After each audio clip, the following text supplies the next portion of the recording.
What's up everyone, Nitro here, back at again with a brand new video review. I just got done playing the LEGO Batman Legacy of the Dark Knight game 2026.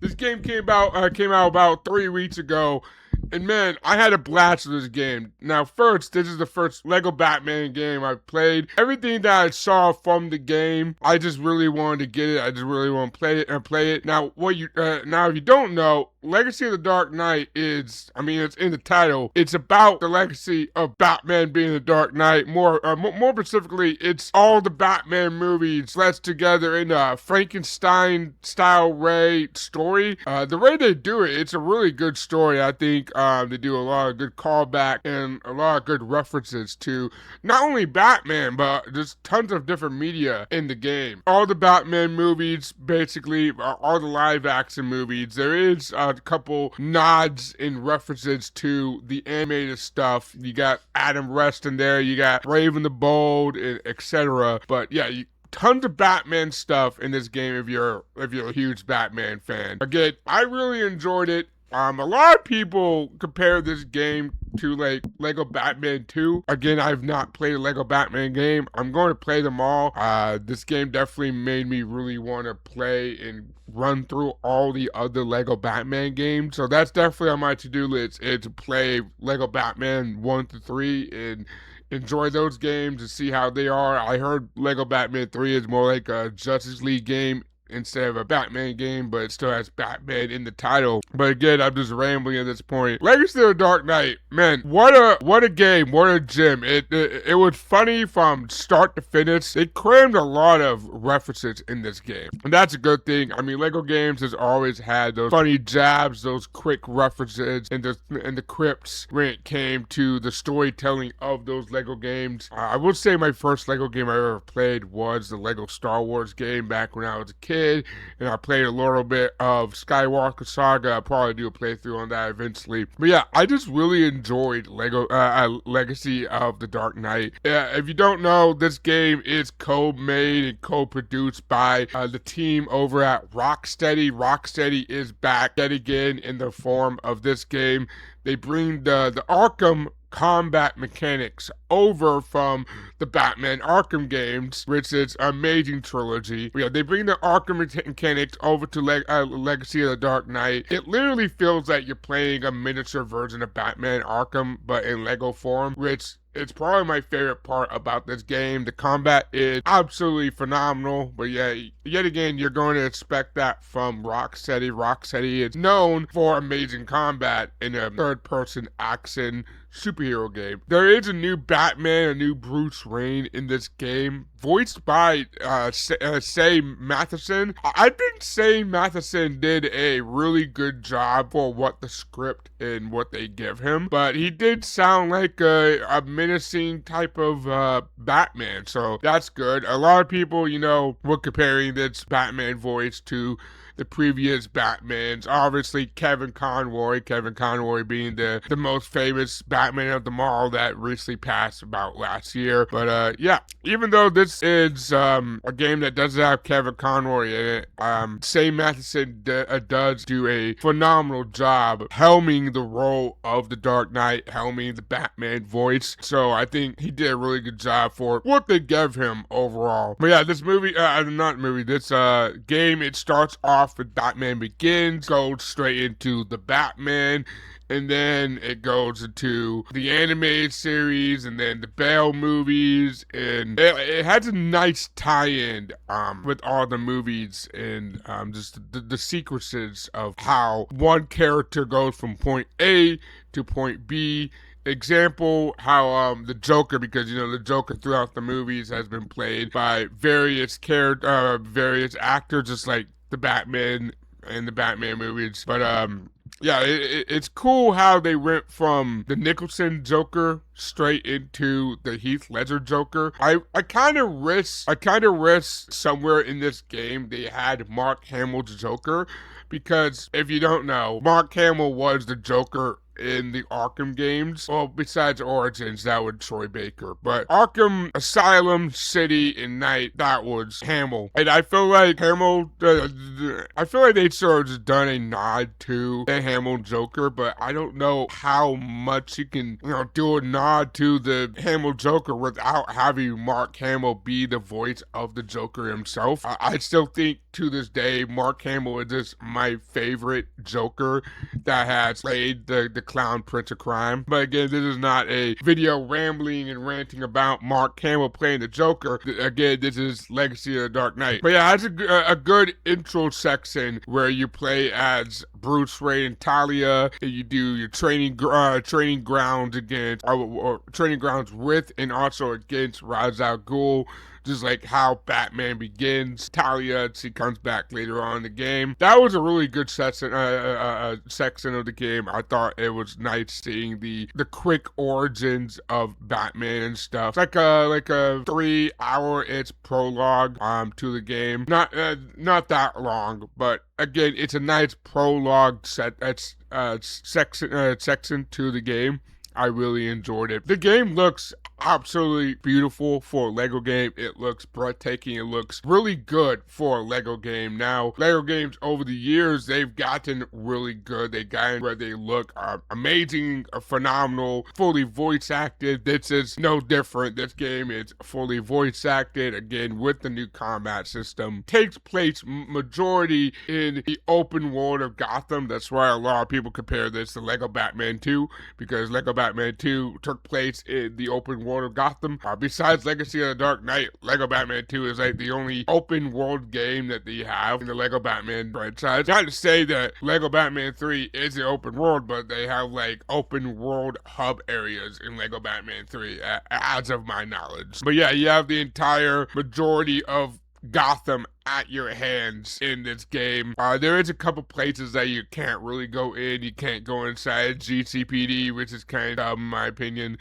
You can't go inside Arkham Asylum. Well, you do go inside Arkham Asylum, but that's like the very last mission. But outside of the very last mission in the game, you don't really go inside of Arkham Asylum. You can go outside the gates, but that's about it. Besides the story, this game it's a collectathon, just like every other LEGO game. But the difference when it came to this game versus majority of the other LEGO games, where you go around the levels and you find secret, Easter eggs to unlock characters and get coins to unlock characters stuff. You do unlock characters in this game. It's majority through the story. There's only 7 characters. But yeah, unlike the other LEGO games where you unlock like a cast of 50 plus characters, there's only 7 characters. There's a reason that there's only 7 characters, and I'll go into that reason soon. But yeah, the fact that there's not the giant collectathon of characters in this game at first was kind of jarring, kind of weird. But you do get used to it, and you see the reason why they went with the 7 characters that they went with. Again, they wanted to like add more special gadgets and just more like specialties to the characters that you play ads. So instead of coming up with, 50 different gadgets for 50 different characters, they have 7 redefined core characters in this game. You play as Batman, you play as Jim Gordon, you play as Catwoman, Batgirl, again Talia, like I said. You play as Nightwing and Robin. Ironically, they're the same character. It's literally Dick Grayson. Once Dick goes to Nightwing, he doesn't come back as Robin. And there's no new Robin that picks up the mantle of Robin. Even though there is other Robin skins, that is a nod to Tim Drake, a nod to Jason Todd and Damian and etc. But there is only one core Robin in this game. And again, it is the Dick Grayson Robin. It's most likely because the Batman movies and the anime, so they were, they're famous for having the Dick Grayson Robin. Even when Dick Grayson had like Tim Drake style outfits in the movie, still isn't Tim Drake, still Dick Grayson. But again, if you are a fan of the Robin family in the entire Bat family, you're going to be kind of disappointed that there's only one Robin, aka Dick Grayson, aka okay, Nightwing, but again, that does play into the story. I'm not going to go too in-depth with the story details and spoilers. I feel like when it comes to this game, you should just experience the story for yourself and what it is, even though there's tons of spoilers online, so there's that. But again, really fun game. The soundtrack is good. It's a good soundtrack. They pull some music from the movies and the later movies, especially from the Batman 2022, the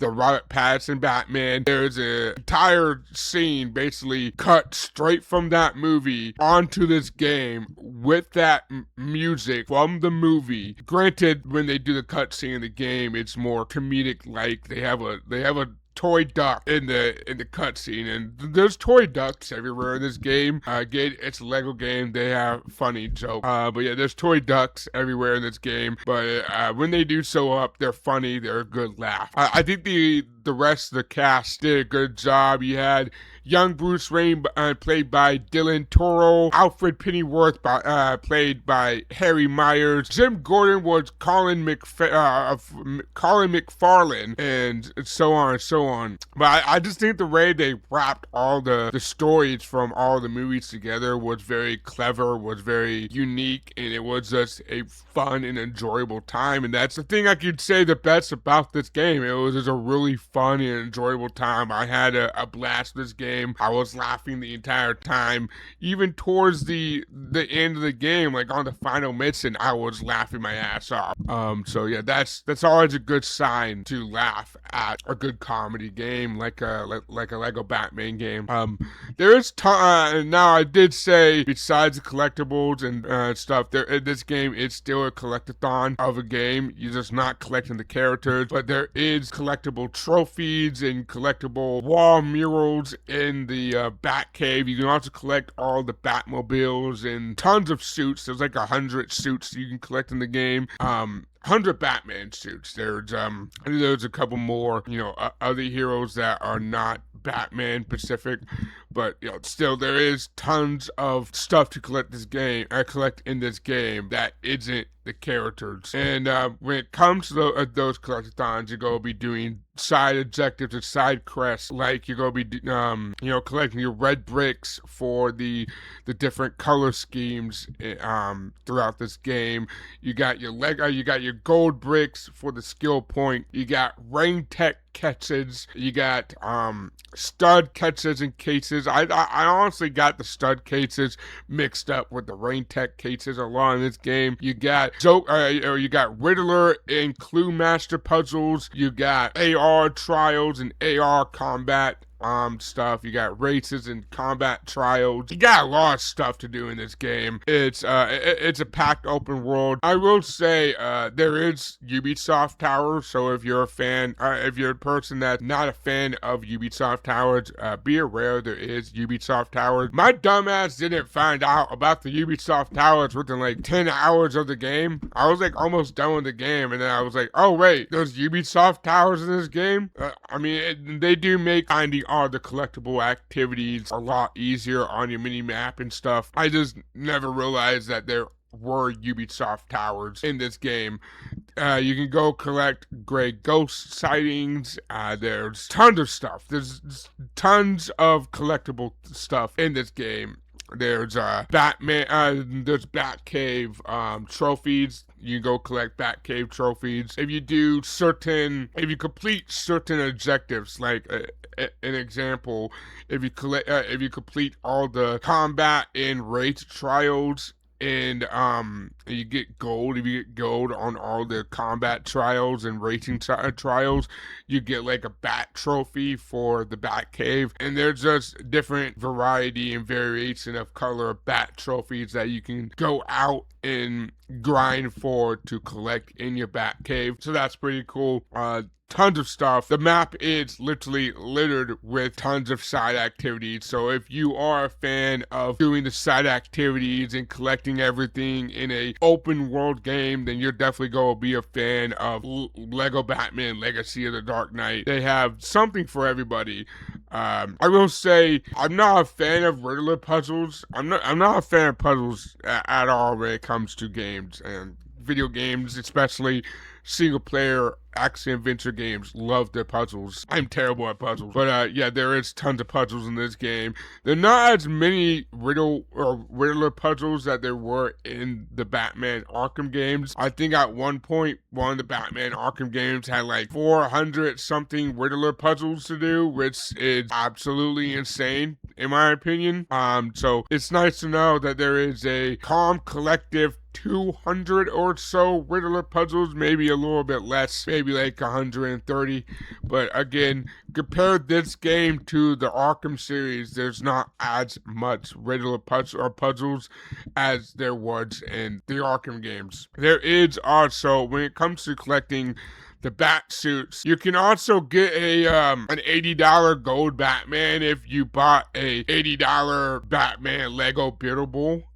Which is absolutely absurd that one, Lego is that much, and two, you're buying an $80 Lego collection set for just an $80 gold skin. That's absolutely crazy in my opinion.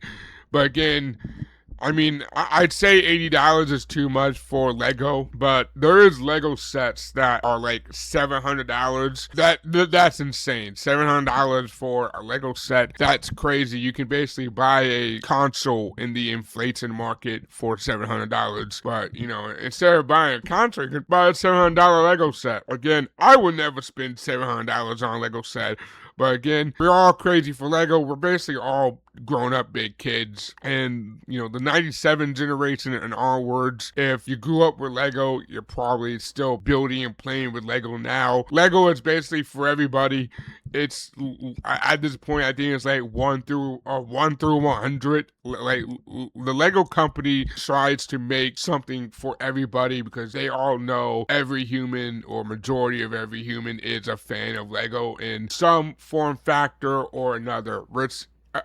It's great in my opinion. Legacy of the Dark Knight, tons of collectibles. It's a collected dawn of a game in the end game, but besides all the collectibles, what they did with the story in this game, I would say I really enjoyed it. There is some people saying that this game is a bit short compared to other Lego games. I was kind of curious. I looked up the 2008 Lego Batman game and see how many missions were in that game. That game has a whole 30 missions compared to Legacy of the Dark Knight 16. I mean, they could have obviously fleshed out this game a bit more, added some more characters, some more chapters for the characters. An example, some characters like Bane only has like 1 chapter, maybe like 2 missions, but like, yeah, it's like 1 chapter with Bane, and that's like 1 to 2, or like 1.5, maybe 2 missions with Bane and only Bane. Which kind of sucks because Bane was like the man that broke the bat, which, I mean, that scene is in this game, so that's cool that they did it. And the very last mission is very akin to Dark Knight Rises from the Christian Bale movies. But yeah, just some characters only had 1 chapter, some characters only show up in a quick cameo, so I feel like they should have and could have fleshed out this game a little bit more. But besides that, I think they did a solid job. They definitely nailed it. They hit the ballpark with this game, in my opinion. And honestly, like I said from the beginning of this review, I thought it was a fun, light-hearted Lego adventure in Gotham City. And at the end of the day, that's all I can ask for. It's a fun, light-hearted adventure. I had a blast with this game. I can't wait for more games coming out this year. This year is packed when it comes to amazing video games, and I think Legacy of the Dark Knight is certified badassery. Yeah, that's a new scale. Yeah, I think this game is certified badassery from start to finish. They obviously nailed it, and I can't wait to dive more into the Lego Batman series and also just dive into more game reviews. So if you like this video, give it a like, give it a comment. What do you think about LEGO Batman Legacy of the Dark Knight. Put it down in the comments below. And until then, it has been me, the Batman, signing out. Have a good night in Gotham City. I am the Batman!